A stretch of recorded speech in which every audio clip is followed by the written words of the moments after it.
November. The air is cold. The holiday decorations are already up, and Hollywood is panicking. Why? Because this is the month where studios roll out their most cynical, calculated weapons. The films designed not for art, but to separate you from your savings before the December chaos begins. This isn't a film slate, it's a financial instrument. And this year they are betting heavily on nostalgia and splitting the bill. The month kicks off on November 7th with the traditional confusing mix of prestige and pure violence. First, you have the double feature of artistic suffering. Die, My Love, starring the perpetually troubled pair of Jennifer Lawrence and Robert Pattinson. This is the official Oscar bait entry. They needed two famous faces, two beautiful people known for looking deeply miserable, to justify a script about descending into madness. This film exists primarily so J-Law can tell reporters she suffered for the art, while Pattinson probably just needed the paycheck to fund his next year of avoiding the spotlight.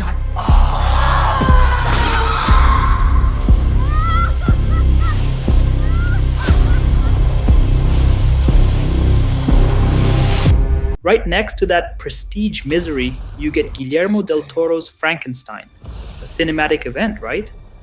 A director who breathes life into monsters finally tackling the greatest monster story ever told? Except it's a Netflix production. This is not a film. It is a 3-week extended advertisement. Netflix gets to use the venerable theatrical release to trick the industry into thinking they care about cinema, before the movie inevitably retires to the streaming library, where it can justify your monthly subscription in the middle of a Thursday.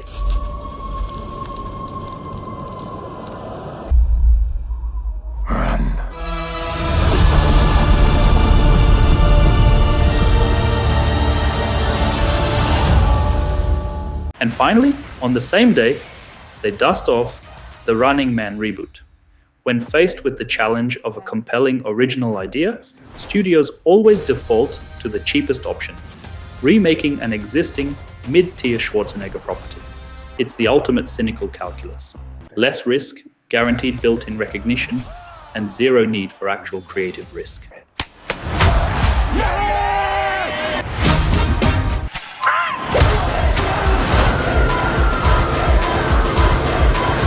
Mid-November is where the real cash registers start chiming. November 14th brings us Now You See Me, Now You Don't. Yes, the third one. You thought the illusion was over?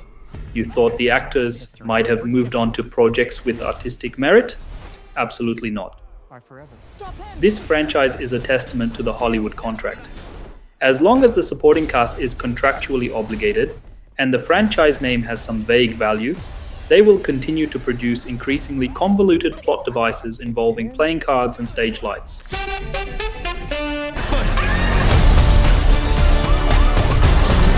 You enjoying the show?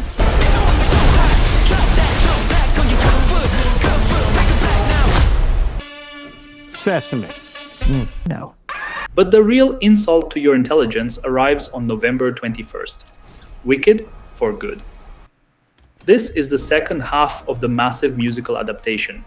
Let's be clear. Universal is essentially charging you twice for a single story. They are relying entirely on the drawing power of Ariana Grande and the fact that you've already invested in the first half to distract you from the simple financial deception at play. They took a single musical, applied the cynical final Harry Potter split movie model, and guaranteed themselves 2 blockbuster weekends where one was perfectly sufficient. Pure corporate greed masked by fairy wings and elaborate costumes.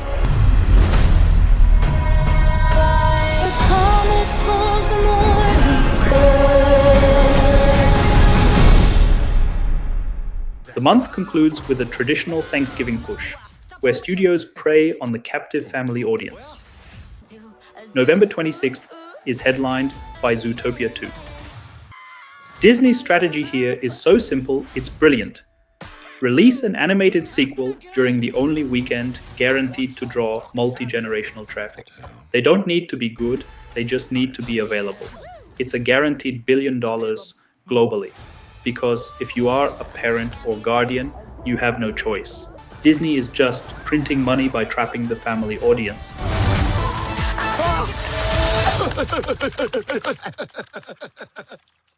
And right alongside it is Knives Out. Wake Up, Dead Man. Netflix put a high-caliber Rian Johnson mystery starring Daniel Craig as Benoit Blanc into a limited theatrical run. Why? Not to make money. They can't possibly recoup the marketing cost in those few weeks, but to legitimize the entire Netflix original brand. It's an expensive marketing maneuver designed to generate great reviews and Oscar buzz, so you feel better about watching their $400 million content slate on your couch 5 days later.